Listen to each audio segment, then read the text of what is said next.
Hi, everyone. This is Dr. Victoria Skirbo speaking to you from the Seeds of Transformation Healing Center in Wareham, Massachusetts. Today, we're going to have our fourth installment of High Tea with Denise and Vicki. Hi, Denise. Hi, Vicki. I'm so happy to be here. Thank you. I've been really excited to do this with you, Denise. In fact, I almost called you yesterday to say let's do it now, but I was all riled up from a couple of readings I had. You know how when you I know that. right, you're in that space, and then you're like, what's next? What's next? What's next? And then I thought to myself, well, maybe I should just have dinner. Yeah, I get that same reaction. If I used to do pre-COVID, I used to do a lot of wellness fairs and psychic fairs, and sometimes I do 20 readings in a row, and and I'd be supercharged at the end of the day. I didn't get exhausted till the next day. The next day I would be tired, but that night I'd be like, now what? I'm gonna call my friends, go out to dinner. I've got my children. I got to do something. I mean, Right. It takes a while to come down, because when you're in the higher dimensions for a period of time, it's amazing that how glowy you feel. You feel like you're on fire. You feel like you're glowing, and you're walking around with a big smile on your face, and it's a beautiful thing. Aren't we blessed? Yes. Well, I think we're both blessed to do what we love and love what we do. Absolutely. Not everybody has that opportunity. Although I'll say there were times when we were doing stuff we didn't like to do. Oh, I've had plenty of those times. Yeah. So doing what you love and loving what you do often takes time doing some things that you would prefer not to have to do, but it's the process of. Well, it's a lot of trial and error to get to be an independent entrepreneur. And it's a process, because at the beginning, you kind of want to be an independent entrepreneur and do your own thing, but you're not sure how to navigate that quite yet. So I did anyway. I hooked up with other people and rented space in other wellness centers, and did classes in various places, churches, and did talks at different places, and did readings at different places, and that was all fun. I kind of miss that, actually. I kind of miss not being out in the community more. It was fun. But when I got hooked up collaboratively with people and like either renting a space or sharing a space, it often didn't work out, because I had such a strong vision for my career and my mission. I had a strong vision, and people would get in the way of it. People would go, well, you know what I think you should do, or I think it would be much better if you did this way. And I was always resistant, and everyone was telling me I was a control freak, which to some extent I am. I do own that. But when it comes to my own business, I think I have the right to be. I think it's normal to have a certain amount of drive and vision, and not wanting other interfering energies to block it. You know what I'm saying? No. Not that they intentionally blocked me ever.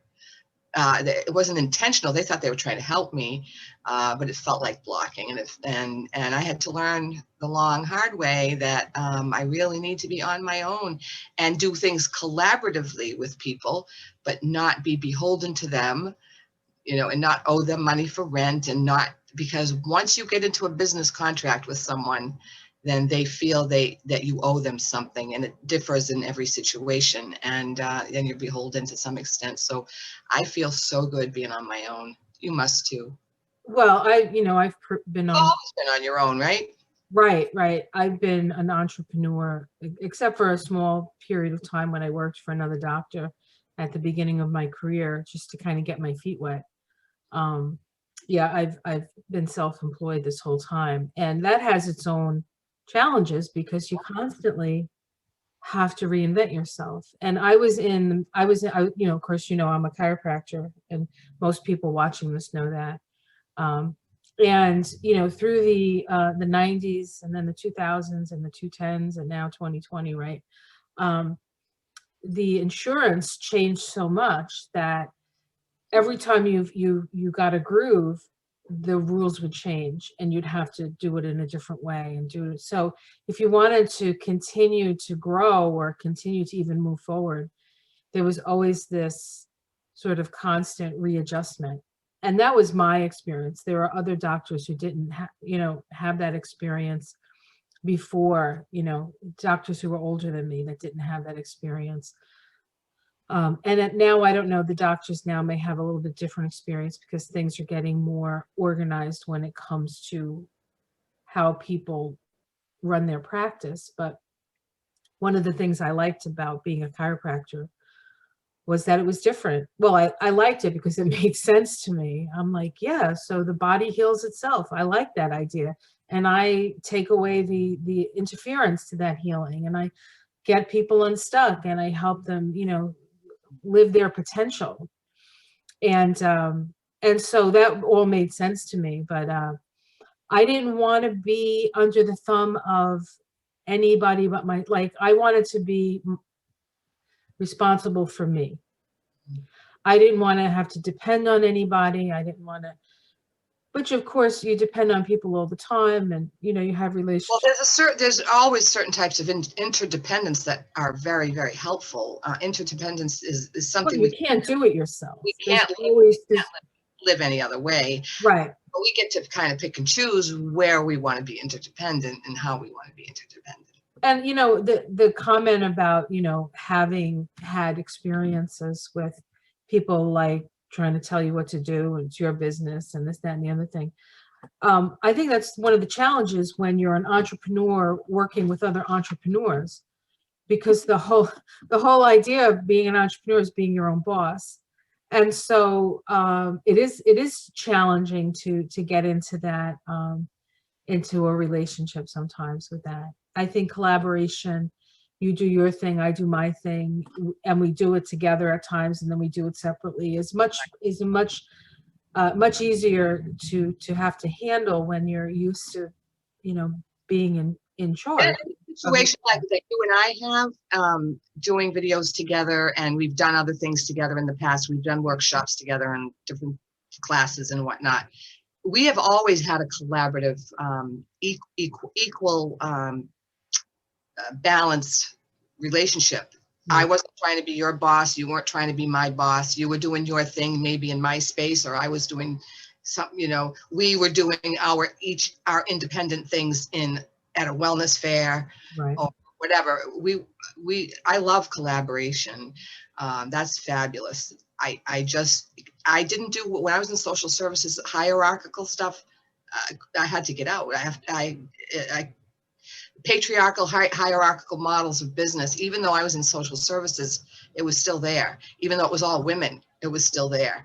And I just bumped up against it all the time, bumped up against it. When I'd have a new idea, or I'd see something that was being done that was unethical, that I didn't agree with, I would try to fight it, and I would get nowhere. And it was hard.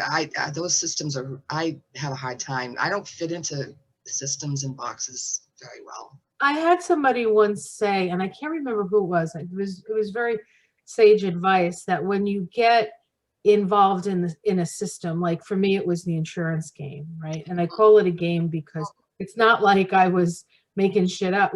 Sorry, I was making stuff up, and it was a game because you have to dot this I and cross this T, and if you don't do, and it was all this rigmarole. Well, the insurance companies were trying to make it so they didn't have to pay. Exactly. Well, exactly. So you have to play the game. And somebody once said, if you get into the organization like that, when you have to deal with an organization like that, you never come out. You will never win. They will always win.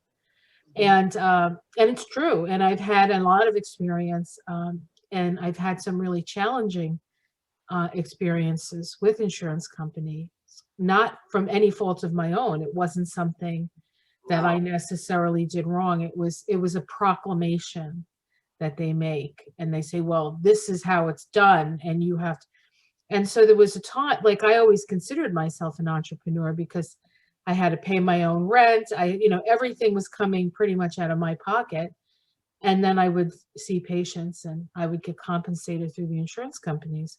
Right. Then I realized that I was really just I was working for the insurance company, which would have been okay if they were paying my health insurance, or if they were actually paying me, but it wasn't like that. So I no longer, I'm semi-retired now anyway, but I stopped taking insurance. I'm like, I can't play this game. It's too, life is so precious and time is so precious. I don't want to waste it doing this crap. Well, it's somewhat demeaning, really, to be subjugated by a huge corporation, and they do subjugate. That's how they make more money than we do. They have practices that take away people's power. They take away their say. You don't have a choice. Agency. Their way or the highway. There's no negotiating. They take away your agency. Yeah. And, it's interesting that we're talking about this, which is not what of course. I didn't expect this conversation either. But, things just flow and we'll go with it. But I think that I think this is, what's the word? Applicable, but there's another word, germane. I think I love that word, germane, because it sounds like Saint Germain. So I like that. Who's probably, I love Saint Germain, one of my main teachers. Yes, right, exactly. But I think it's germane to the situation. It'd be fun to talk about. Who? The ascended masters and the angels would be fun to talk about someday. If not, yeah, well, I'm gonna have a lot of tea. We're gonna be, even though this is coffee, but I have tea. Don't tell the queen I'm drinking coffee. I have tea. I have lemon ginger tea today.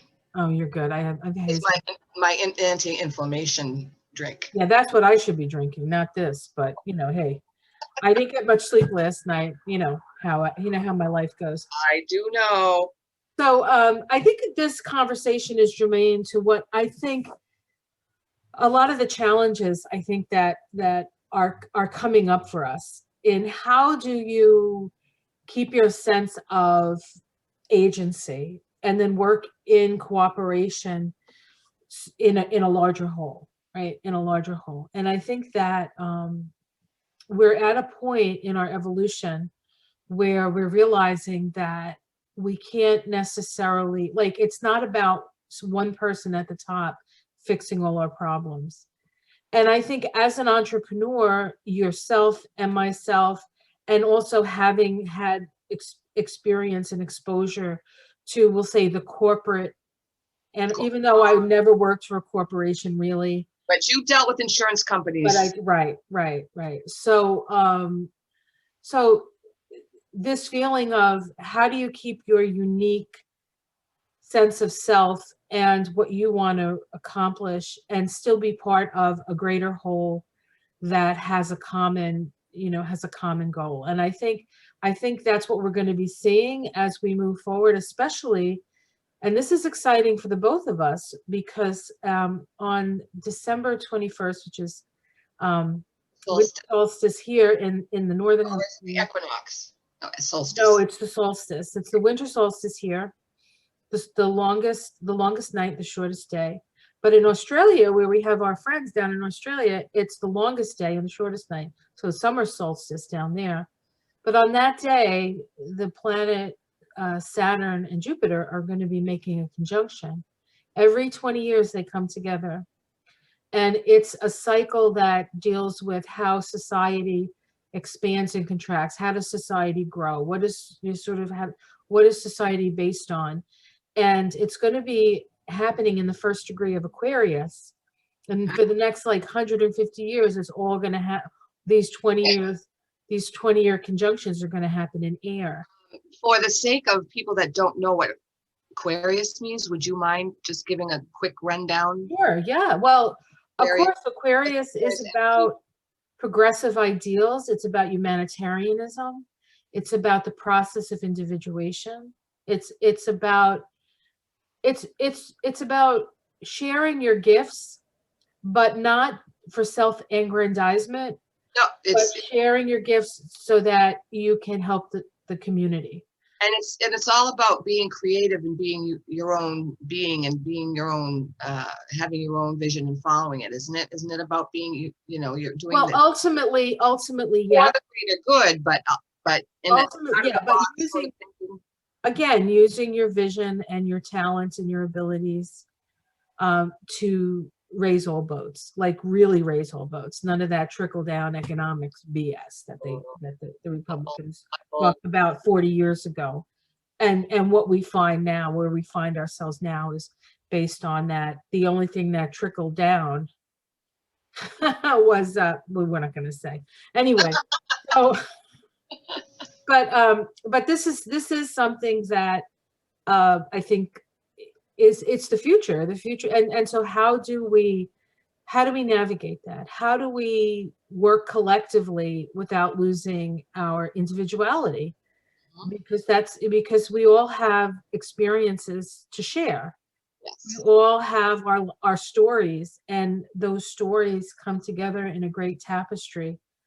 It's like unity and diversity, right? Or diversity and unity, either way. And I think that's important. But we're just on the edge of that. We're just on the edge of that. And of course, in order to get there, the old systems have to collapse. And that's really what we've been experiencing. Actually, probably since about the 90s, I would say. The late 80s and the 90s is when the systems, and it was very subtle back then, were starting to no longer work. The old ways were no longer working. And now it's really about moving into literally a new age. Right, the Aquarian age. Exactly. And then in a couple of years, Pluto is going to move into Aquarius. So that'll be interesting. But of course, Pluto brings up the shadow. And so there is shadow to Aquarius. Oh, yeah. And we'll be dealing with that. I'd like to piggyback on that idea a little bit and see and let you know what I'm seeing in the groups that I do. And yeah, please. I see in the real world, the way that's kind of playing out is so many people are awakening. So many people are finding their gifts right now. So many people are like, oh, I've got this corporate job and all I want to do is read cards, or all I want to do is do Reiki with people. Oh, I want to work for myself, but I can't. I need the insurance and I have a family. So some people still feel stuck by the system, by the bureaucratic corporate hierarchical system enough that they fear going out on their own. They're not ready, and it's not the right time, obviously, for them to do it. So I'm helping people. One of the things that I do is help people figure out strategies so that they are able to do what they love and fit it into their current structure, whatever their life looks like now. I teach people how to do things part-time and how to set things up. A lot of my clients want to go out on their own, and I've had a couple of them that have, and one of them is now full-time on her own.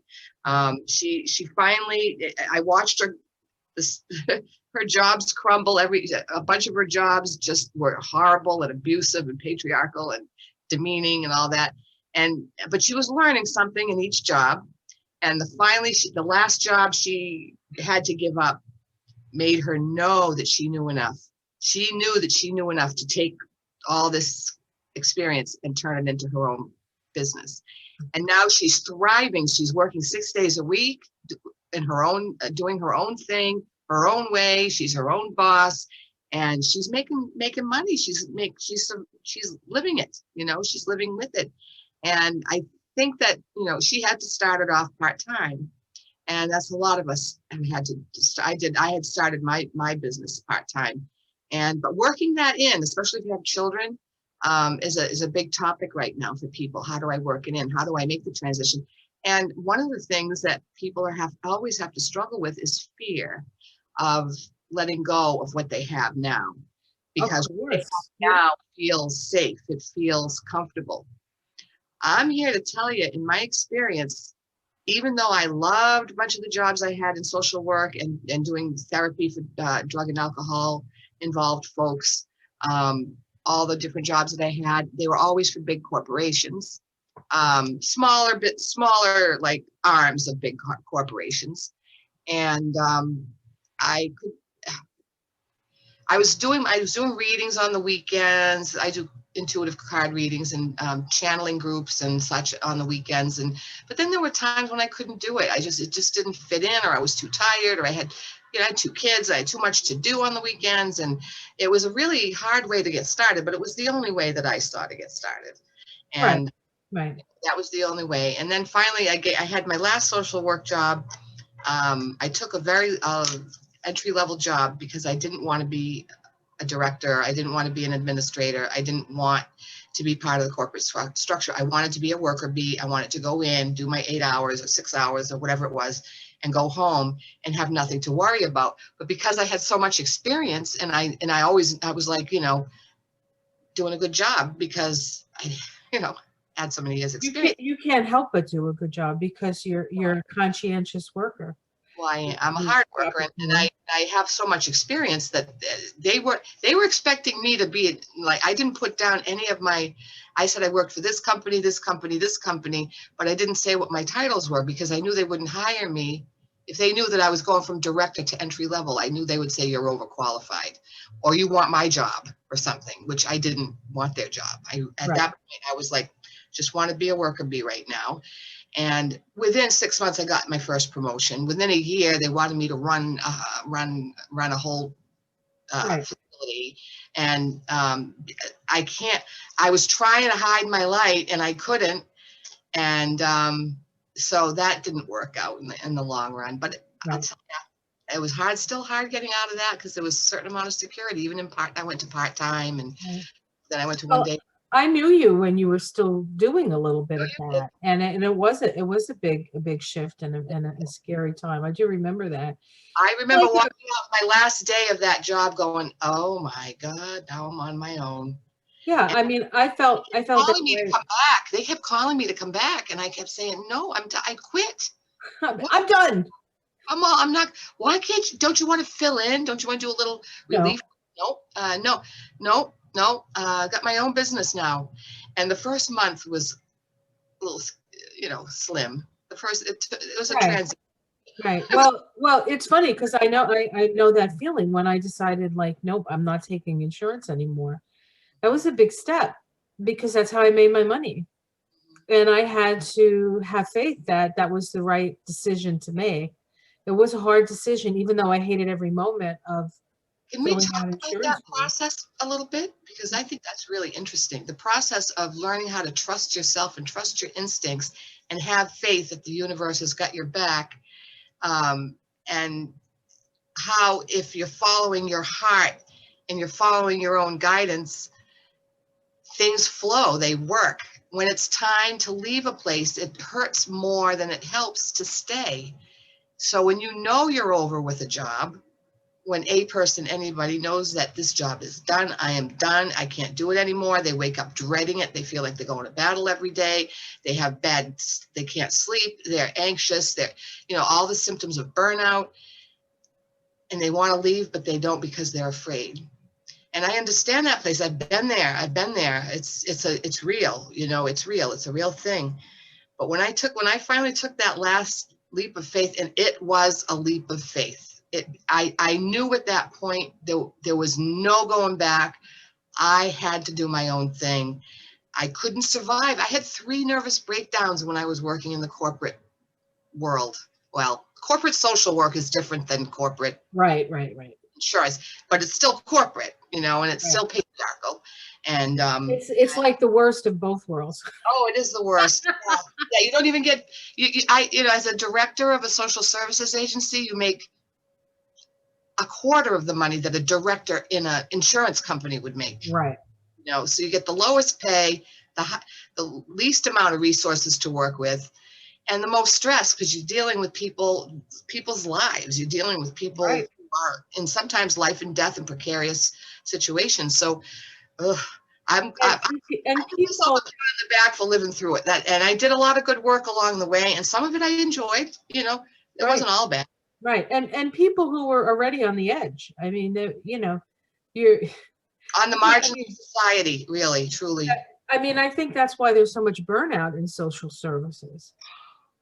Right. And that's one of the things that like, people like Bernie Sanders, and the more progressive end of things, not to make this political, but it's like to make sure that those people get paid. I mean, one of the reasons why I can sit here with you right now is because I have 2 aides with my mother who are, sitting with her for a couple of hours. I don't get much help, but I can get a little bit of help. But you know, and they're lovely, lovely women, and I know they're not getting paid with it. Oh, no, they get paid dirt. You know, Vicki, could you just talk for 1 second? I forgot to turn my stove off. I'm Oh, afraid something's gonna burn. okay. All right. Sorry. I'm gonna have to fill in this space, huh? I could sing something. Okay, just in time. I'm done. I'm ready. Just in time. I was gonna start singing. Now you Oh, we missed your singing. that's okay. I didn't have a song ready anyway. I was this far away from burning my dog's vegetables. I was cooking some carrots and I forgot to turn them off before we got on. And it We was got so fun. started. Well, I'm sure Cookie is it would be grateful that his carrots are not burned. I'm grateful because I hate cleaning burned pans. I've done it before. Yeah, so this whole idea of getting past the fear, I think we all, you know, I think we all have, you know, have had experiences in our lives, and if we look back, we're like, when I was able to find the courage to do that and to let go. I mean, it's really, it's like you want to move forward, but you can't move forward until you let go, right? So Yep. it's like you can't dive off the diving board until you let go of the little handles, you know, on the side of the diving board. Like, it reminds me of the Fool card. Yeah, but the fool, kind of, but the fool card isn't concerned with walking off the cliff, because the fool card is mostly like la di da, la di da, right? So maybe a little la di da is although I have made decisions la di da without thinking about them that were that I can't say they were terrible decisions, but they created a lot of challenges in my life. Of A course, lot of lessons. They created a lot of lessons. right, a lot of lessons, mostly relationship oriented, and I think that we can all go, oh yeah, I did that. Yeah. So I want to point something out to people, that we are wearing red, black, and white here, right? And those are the colors of the goddess. Did you know that? I don't know if I did know that. Yes. The red, the white is the maiden, the red is the mother, and the black is the crone. Well, I don't have, I have white in my earrings, You but I have, don't have white. I have red and black and green. okay. Well, green is always good. I don't think I have any green in, but I have a But green. we're coordinated today and it was accidental. It So was so weird. Like we got on and I'm like, oh my God, we're in the same colors. I used to do that with a secretary of mine. We'd oh, walk in the morning and we'd have the same color on.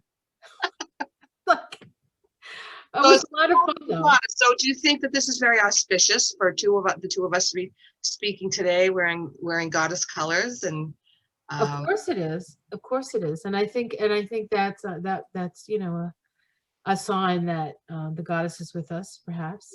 Um, so one of the other things that I thought we could discuss um, is the necessity. Oh, so before I forget, Denise did a video on what's the name of the video? Experiencing the the empath video, an empath going through the election process. What's the name of it? this something like this empath experience going through the election of 2020 or something. Yeah, Like that. something like that. Well, I'm going to put a in the thing descriptor underneath. I'm going to put a link to that. It's on your YouTube channel. On my channel. Reverend Denise M. Roberge, is that the Reverend Rev dot Denise M. dot Roberge. Roberge? And but I'll put a thing to it. It's phenomenal. And the thing I liked about it is that not only did you talk about your experience, but you gave all these different ways of processing and moving through your feelings, and you went through like, this is what I was feeling and this is how I processed it and this is what it means.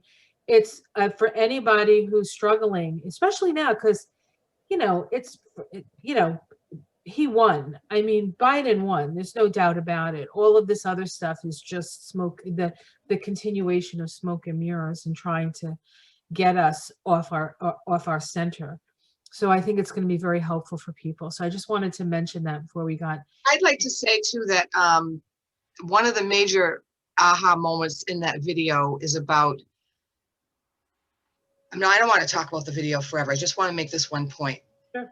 Point that the understanding that I came to, the revelation that I had that was very healing, was for me to realize that the way I was suffering over this election and the way, that's one thing, but the other thing was how the Trump supporters were suffering. Oh yeah.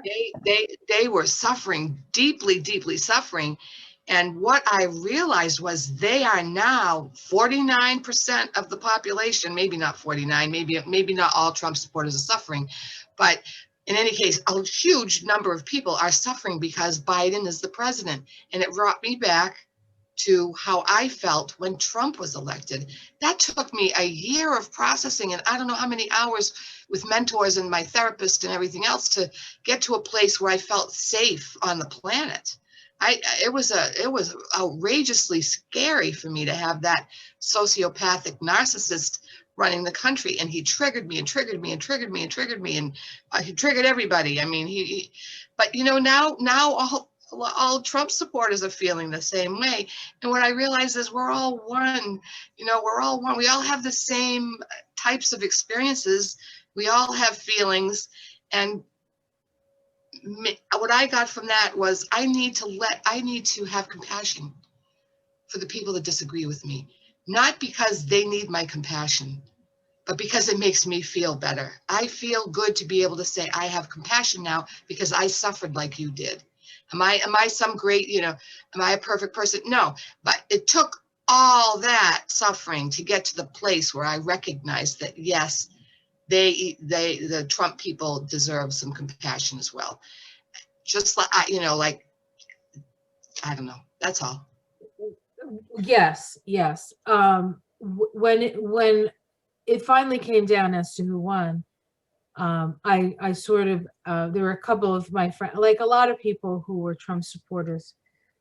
I just stopped, you know, I stopped being friends, or I would block them. I'd block their things so I wouldn't be upset. And, you know, we're talking about Facebook, which is a unique situation, I think. And you know, I've been on Facebook almost since the very beginning that Facebook was on, and it's changed over the years. It's become something that it developed into something very different now. But I reached out at the few people like that I knew were Trump supporters because I knew that they would be hurting. And you know, I'd send like little funny things to them and such. And then I would read their you know, their pages or their stuff, and they're still in this place that you guys, you know, they still think that he's going to They were robbed of the election. well, they think he won. They don't they think, yeah, and everything is, and I'm like, they're still in that sort of denial stage. And we were in that denial stage, you know, when he won, was like, he's not my president. Yeah. And you know, people are like, but he is your president, you know. And then of course, every time he would do something that would traumatize us, his people would come in and you know, pour salt in the wounds. Nobody was saying to me, oh well, we know how you feel, but this is the way you're going to have to deal with it. Nobody was saying nice things. Everybody was attacking. No. In my experience, now that might not be true of everybody's experience. And so we come to this point, and you know, what we have to avoid doing, which is not really what you do or nor what I do, is to get back at them for the pain they caused us, because that's just going to continue. And the fact that you have compassion, of course you do. You're a compassionate person. But you know what? I am a compassionate person by nature, but it didn't come easily for me to have compassion for Trump or his administration, nor his supporters. That was a struggle for me. Right. That was because I saw them whenever I get into a polarized frame of mind, like this is good and this is bad, and then there's only contention and hostility and aggression and revenge, and that's where that takes me. And then I get like, oh, this is ugly, this feels awful, I get sad, I get depressed, I get wound up, I get upset. And what does that serve? It serves nobody. It serves nobody for me to be in that headspace. It serves everyone if I can be more resilient, more open-minded, more tolerant, and have a little compassion for the people that are different than me. And that's across the board. People that are different from me, I can't vilify them and feel peaceful. Not anymore. I never really felt like I vilified Trump support. Oh, I did. I absolutely did. Still, yeah, I might be in denial about that. Yeah, I think you might be in a little bit of denial, Vicki, because I do remember some vilification. Well, this was my feeling. My feeling was like, are you okay with this? This is happening and you're okay with this. It was like they were okay with every cruelty. And then they were being cruel because we were upset that Trump was being cruel. And it's like the only choice here is either it was like sadomasochism is what it was. They were the sadists and we were the masochists. That's what it felt like. It felt like it did. Right. And quite frankly, I think, and I don't know if this is it's polarized. That's what I'm sorry. That's a polarized situation you're describing right now. Right. But I want to bring another point up that has been sort of bubbling up in my head that, it used to be S&M, right? It used to be sadomasochism. But now it seems to me that it's narcissism and empath. Yep. Just different words for the same energy. Energetically, they're the same thing. Lee Harris has done some teachings on empaths versus narcissists. That's a theme that a lot of people are exploring right now because they have kind of boiled it down to that. In an S&M situation, most of the time, as long as it's done the way it's kind of supposed to be, everybody's in agreement as to what's going on. Right, but I don't mean the S&M. I don't mean the S&M in that way. You mean it in more general? I mean it more in a psychological. You have the victim and the victimizer. I guess that's a better description. Yes. And to us, it seemed to us that Trump was the victimizer, and he was creating all these victims. But only a victim becomes a victimizer. So it's really about breaking that whole cycle. Mm-hmm. The need for that, the need to feel superior to somebody else, or the need to feel inferior, or the need to feel like you have to hurt somebody to feel good, or that you have to accept that in your life. Yeah. I think that's a big, closing the gap in the polarization. That's what needs to happen. Closing the gap between, during the Trump campaign and presidency, it was huge. The gap between victim and victimizer, empath and narcissist, all that was huge. And we can narrow that and lessen those energies when we work on ourselves. And that's where the healing happens. It has to happen from us, and it will radiate out. And that's why people like you and I do videos and we do this kind of work, because some people get so stuck in one role or the other, don't know that they have a way out. Everyone has a way out, but they just haven't found it yet. And while people are searching for a way out, people like you and I can step in and say, I have some ideas. You want to try something? Maybe you could consider. This is what I helped one client by saying. She was in an uproar about some of Trump's bizarre and demeaning and exploitive behavior. And I said, well, I don't agree. Of course, I don't agree with that behavior. Of course, that is insane and damaging and destructive and all that. I just want to open up another thought. Let's think about Trump as a 6-year-old boy. Let's think of him as an 8-year-old boy. At what age do you think Trump stopped growing emotionally? Me? Anybody. You can answer that if you'd like, but it was sort of rhetorical. But do you have an opinion about that? Yeah, 2, maybe. 2? Mine. That's very possible. And I think that he quit growing emotionally at some point in his childhood. So he is a child in a grown-up's body. And if we can look at him as a child in a grown-up's body, someone who is absolutely unprepared for the job he got into, the only part of it that fit was his ego. That his ego is big enough that he thought he could overcome all his childish weaknesses by having the most powerful position on the planet. He thought that was going to fix him, and it hasn't fixed him. So, I don't really think he's interested in getting fixed, because I don't think he well, thinks no, it fed by anything fixing wrong with him. fed his need.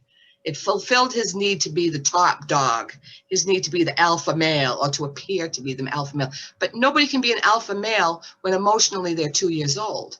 It's just not. But we can find compassion for him because he suffered awful abuse when he was a child.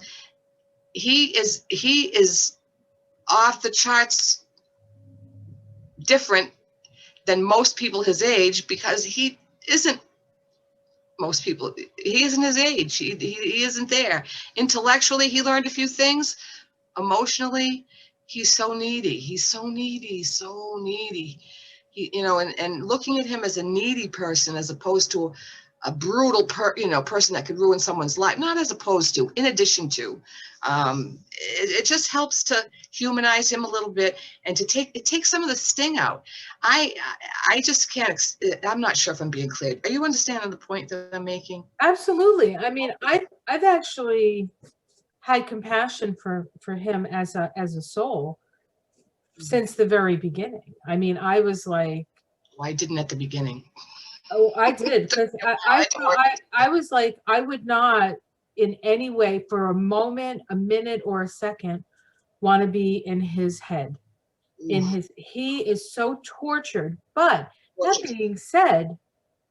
being said, you know, it's what he has done. Well, okay, I don't want to go there actually.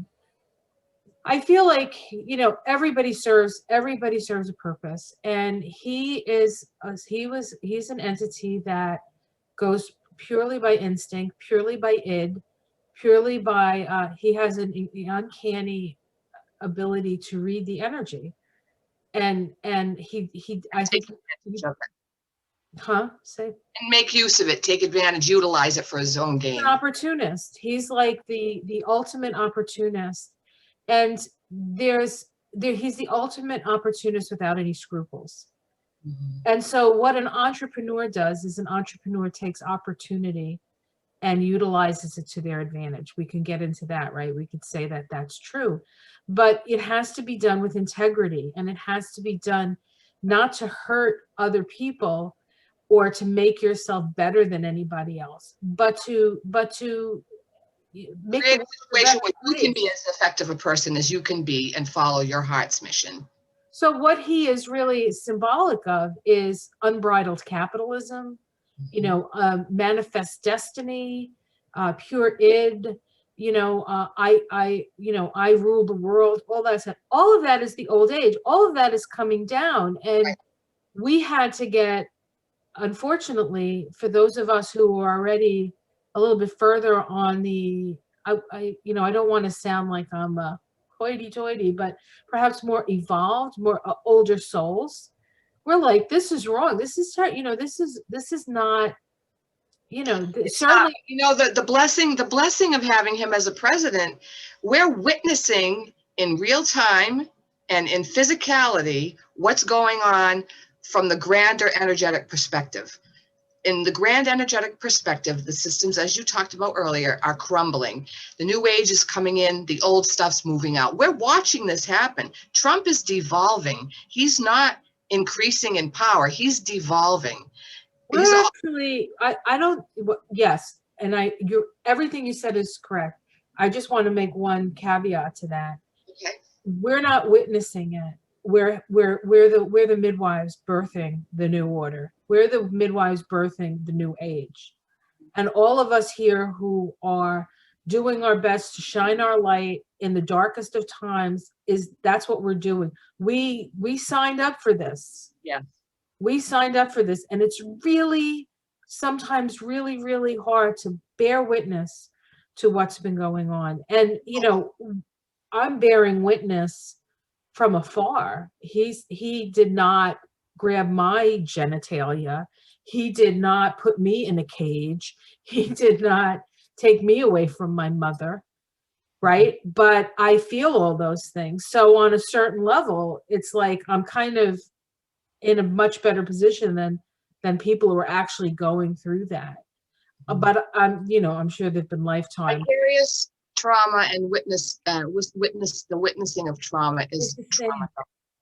No, it is. It is the same. But we can look at this as from a distance. If we can zoom out for a minute and from our highest perspective, look down at what's going on in the planet right now. Trump is a symptom. He's not the cause. He's a symptom of all the structures that are breaking down. And we can say, all right, it's an unpleasant freaking journey we're on with this dude, but he's doing his job, which is to help us wake up. Help us wake up, to help us see what the seedy underbelly is. The fact that he has so much support shows me that America wasn't as healthy as I thought it was. But all this stuff's coming up for healing and for dissipation and for eventual disappearance from the planet. So we're in this ugly process, but we're still moving forward. We can't give up hope. We can't get stuck in, oh, whoa, my God, look what's going on. If we get too focused on the details, it just, all it does is it serves to bring our vibration down. Right. It doesn't serve to help anyone. It doesn't help anyone. So every time we can find a minute of compassion or a minute of detachment, even if we can't get to compassion, if we can just detach and go, oh, that's what's going on. I can choose to put my energy and focus there, or I can choose to put my energy and focus on the blessedness that I am, or the light that's in my life, or all the things I have to be grateful for in my life. And when we change our focus, we heal, and then everybody else is happy to be around us, and they catch the extra leftover light. You know, we have to do this. This isn't a choice anymore. And I think if Donald Trump has proven anything, he's proved that we have to work extra hard at our own personal life, and we have to work and come from a place of love and be in a centered place as much as possible. And it's not possible every minute because we're human. We're human. So you're human. I think I am, and we have our ups and downs. But when we're feeling good, you're a superhuman. You are a superhuman. Yeah. Okay. I'm going to give you that. No. Don't give me that. Don't give me that. So I'm not owning that. No way. Wrap up in a couple of minutes. We're running long, but I just want to say that if we stay in hope, we're going to project hope. We're going to emanate hope. We're going to spread hope. People, that's catchy. You know, all that negativity that Trump and etc. and all his cronies and that's all contagious. That's a contagious virus. Well, love is contagious. Forgiveness is contagious. Hope is contagious. Smiles are very contagious. Laughter is contagious. So why don't we put our focus there? That's where we can help. And at light workers, we shine our light. And there's a whole lot of people that are light workers in the world that don't even know they're light workers. They're just wandering around the planet, pouring out love, kindness, generosity, buying people's coffee, paying for people's meals, donating and working for charities. I mean, there's a lot of people going around spreading light. This world is not that bad. There's a piece that still there's a big chunk that still needs to kind of lift up and move on and devolve and eliminate and go away. But we're going to be all right. The human race is, I think, basically good. Trump, I'm watching the Scientology movie, the documentary by Leah Remini. Oh, yeah. That's all about mind control and how these lovely, lovely people got into this with, we're going to help save the planet. We're going to help people. way we help people is by doing these e-meter lie detector tests and improving our own spiritual condition, and we're going to change the world. And they went in there for very beautiful reasons. Their souls were in the right place, but the mind control that was exerted upon them made them into people that would never, before they got into Scientology, would never have done the things that they did: abandon their children, lie, bully people. It goes on and on. Right. I mean, it The was cultish, the cult of Trump is the on its cult of way out. personality. It's the cult Cult of of personality. personality, and that's why it reminds us of Mao Zedong and all these other cults of personality. What's his name, Mussolini, and he reminds us of all those people because it's the same sort of energy. It's people are abdicating their personal responsibility by saying, "I love Trump. Trump is my man. Trump is." It's like it is a cult. It's a Yeah, cult. well, the guy who wrote The Art of the Deal got on before I think it was even before he won, and he said he is doing a mass hypnosis. It's like he's hypnotizing people, and if you're susceptible to that, then you can and that's, I think, what happened. And I think part of what you were feeling, and I get this from the video that you did on the empath's experience of the 2020 election. Um, you know, people like in this disbelief and feeling feeling what these people. I mean, they're having a crisis, and they're they're not quite there to have a crisis in faith yet, because they still think that he's won. They're holding on to shreds of hope that that Big Daddy is going to stay in charge. And there's a feeling of personal powerlessness that they have. They think Trump can fix, and because he's brainwashed them into thinking that, and they were susceptible to brainwashing. I mean, I'm not susceptible to his brainwashing, but you know what? There have been other situations I've been in where I agree. I have been in. by different people or teachers or whatever, where I thought Right. that that was, and they turned out to be not what they thought, not what I thought they were. Wow, what an energetic, powerful conversation this has been. Yeah. How long have we been talking? Do you know? At least almost an hour. Okay. About an hour. Okay. I want to pull some cards. I know what I'll do. I'll pull oh my goodness. I just had it right here. Where did it go? Oh, it's right It's behind. right there. Okay. Right here. I'm gonna pick some cards from the Mystical Shaman Oracle. You have this one, right? I don't have that one. This is a great one. Good. Then I'm glad, because now I can. You get me 2 decks for Christmas. You were going to get me the other one too. I gotta write that down. Remind me that I'm buying you well, your birthday's coming up, so You can give actually your birthday's after Christmas. Yeah. Okay, I'll buy you one for your birthday and one for Christmas. How's that? friend, such a good friend. I love you to pieces. Yeah, you're loaded. I'm loaded. All right. So this is just general. So this is general advice on how best to move forward through this period between now and the inauguration. Yeah. Okay. Perfect. These cards are beautiful. You definitely. I've seen them. I think you read for me out of those from those decks. Not, I haven't seen your house. I haven't been to your house in a while because of COVID. But have you had those for at least a year? Yeah. Maybe 2. Yeah, I'm pretty sure I've seen them before. They're exceedingly beautiful, if I remember right. Okay.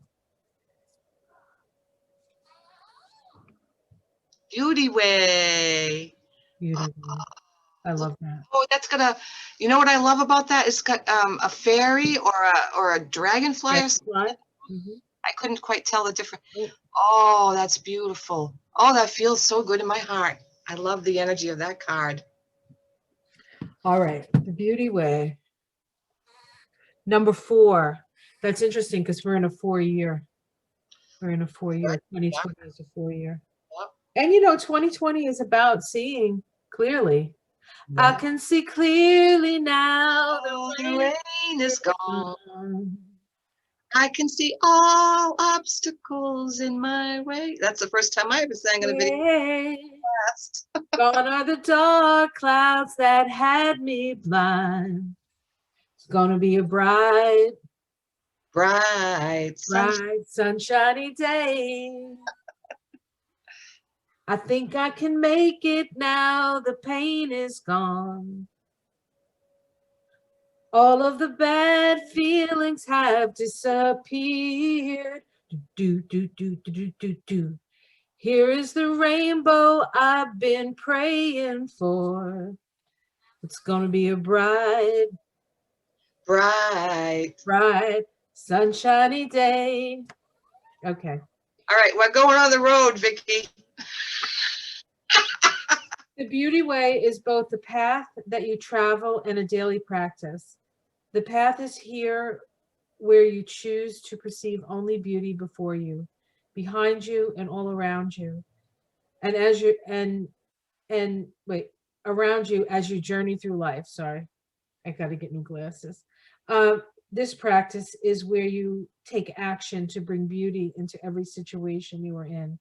When things get ugly, you act to bring integrity and peace to a difficult encounter. When everyone else perceives only darkness, you point out light and help uncover the hidden treasures. Isn't that what we just talked about, Vicki? Yes, that's what I love about it. Oh, that's beautiful. Mm. So this is the invitation. In this deck, if you pick it right way, right side up, it's invitation. And if you pick upside down, it's called medicine. But I like to read both because Okay. some people need to hear one side and some people need to hear the other. So this is the invitation. It says the beauty way invites you to create beauty in your life and recognize the beauty inside yourself and others, which is exactly what you were talking about. Stop to smell the roses. Oh, wait a minute. Oh, we can literally smell the rose. Thank you. Oh, You're welcome. love. Funny, I happen to have a rose right there. How cool. Okay, so where are we? Stop to smell the roses. Take a deep breath. Look up at the stars. Do that every day. And recognize the splendor that surrounds you. See the beauty in whatever situation you find yourself in, and you will receive the lesson that life is teaching you in a kind and gentle way. Oh, I Well, love Vicki. kind and gentle, that's exactly what we need. Yes. So, Yeah. so it's the medicine. Oh, you're gonna love this. Stop trying to fix relationships that you believe are broken. Mm. Recognize that things are exactly as they need to be in this moment and acknowledge the inherent beauty in that. When you understand this, you will be able to bring about the change you want. Don't engage in gossip about the darkness and the flaws of others. Be careful not to be seduced by the superficial beauty of a project or relationship you are toying with, unless you are willing to pay the price for it later. So Love it. I think that's a perfect period to the end of this rather long sentence that we've been. Absolutely perfect. I want to say one thing, Vicki.